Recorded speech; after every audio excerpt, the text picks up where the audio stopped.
बहन, आप लोगों ने इसकी फर्स्ट वीडियो में जो चैप्टर है आपका मेरे संग की औरतें, इसमें लेखिका के परिवार के बारे में पढ़ा, उनकी बहनों के बारे में, उनकी नानी आदि सभी के बारे में, माँ के बारे में आपने पढ़ा।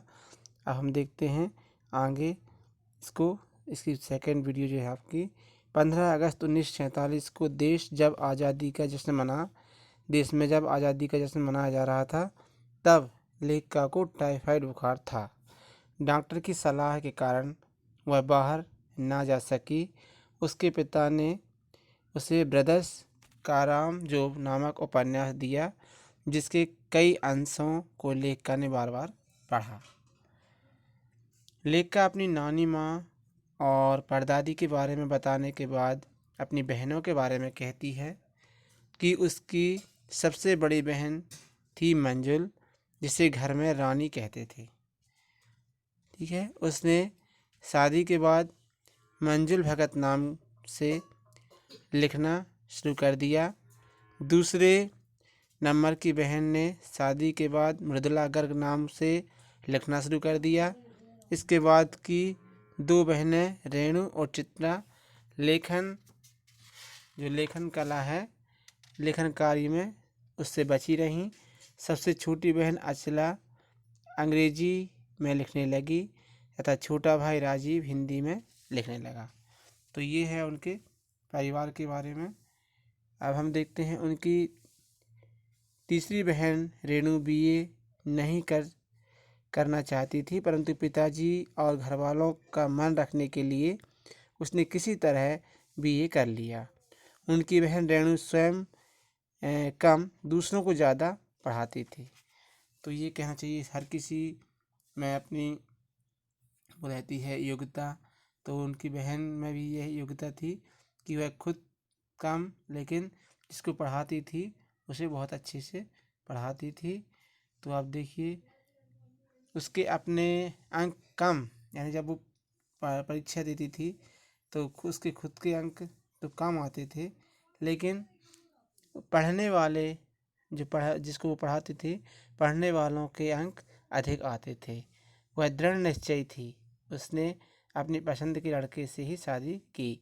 सबसे छोटी बहन जो अचला ने पत्रकारिता में प्रवेश किया, यानी उन्होंने पत्रकारिता में प्रवेश किया और पिताजी की पसंद से, यानी उनकी पिताजी की पसंद से उसने शादी कर ली।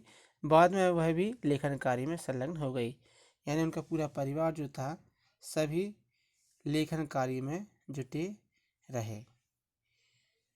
तो अब हम देखते हैं विवाह के बाद लेखिका को बिहार के डालमिया नगर जैसे पिछले स्थान पर रहना पड़ा।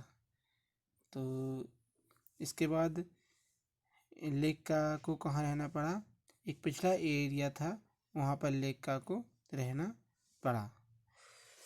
यहाँ सिनेमा देखते समय पति पत्नी अलग अलग बैठते थे। उन्होंने वहाँ मर्दों औरतों को एक साथ नाटक करने के लिए राजी कर लिया।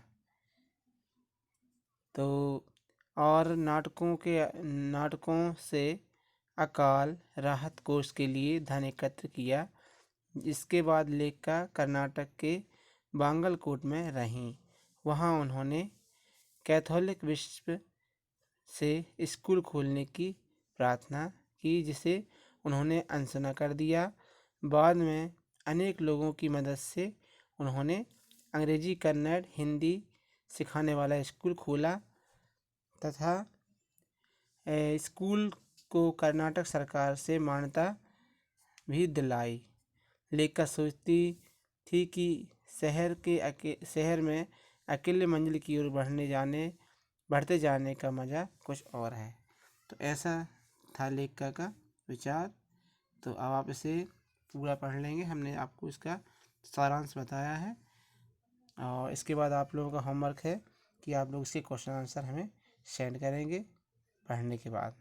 तो ये है आपकी सेकंड वीडियो मेरे संग की औरतों का। धन्यवाद।